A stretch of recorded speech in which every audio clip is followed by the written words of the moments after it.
राजा युधिष्ठिर ने कहा, जनार्दन, आपके श्रीमुख से पंचवीं व्रतों का विधान सुनकर बहुत प्रसन्नता हुई। अब आप षष्ठी व्रतों का विधान बतलाइए। मैंने सुना है कि षष्ठी को भगवान सूर्य की पूजा करने से सभी व्याधियां शांत हो जाती हैं और सभी कामनाएं पूर्ण हो जाती हैं। तो भगवान श्री कृष्ण बोले, महाराज, सर्वप्रथम मैं विशोक षष्ठी व्रत का विधान बतलाता हूं। इस तिथि को उपवास करने से मनुष्य को कभी शोक प्राप्त नहीं होता।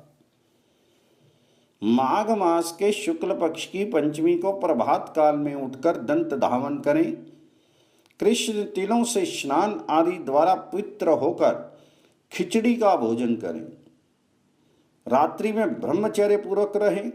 दूसरे दिन षष्ठी को प्रभात काल में उठकर स्नान आदि से पवित्र हो जाएं, स्वर्ण का एक कमल बनाएं, उसे सूर्य नारायण का स्वरूप मानकर रक्त चंदन, रक्त करवीर पुष्प और रक्त वर्ण के 2 वस्त्र, धूप दीप नैवेद्य आदि से उसका पूजन करें।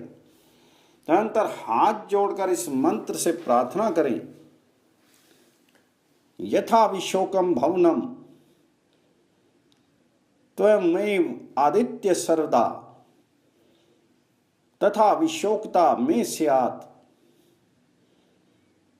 तद्भक्ति जन्म जन्मानि। अर्थात, हे आदित्य देव, जैसे आपने अपने स्थान शोक से रहित बनाया है, वैसे ही मेरा ही भवन सदा शोक रहित हो तथा जन्म जन्म में मेरी आप में भक्ति बनी रहे।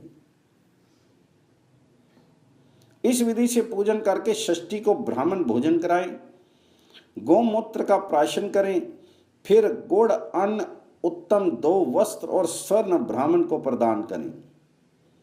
सप्तमी को मौन होकर तेल और लवण रहित भोजन करें और पुराण भी श्रवण करें। इस प्रकार 1 वर्ष पर्यंत दोनों पक्षों की षष्ठी का व्रत करके अंत में शुक्ल सप्तमी को स्वर्ण कमल युक्त कलश, श्रेष्ठ सामग्रियों से युक्त उत्तम शैया और पयस्विनी कपिला गौ ब्राह्मण को दान करें। इस विधि से कृपणता छोड़कर जो इस व्रत को करता है, वह करोड़ों वर्षों से भी अधिक समय तक शोक, रोग, दुर्गति आदि से मुक्त रहता है।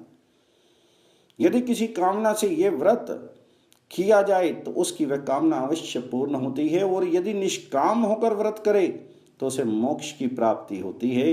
जो इस शोक विनाशिनी विशोक षष्ठी का एक बार भी उपवास करता है, वह कभी दुखी नहीं होता है और इंद्रलोक में निवास करता है।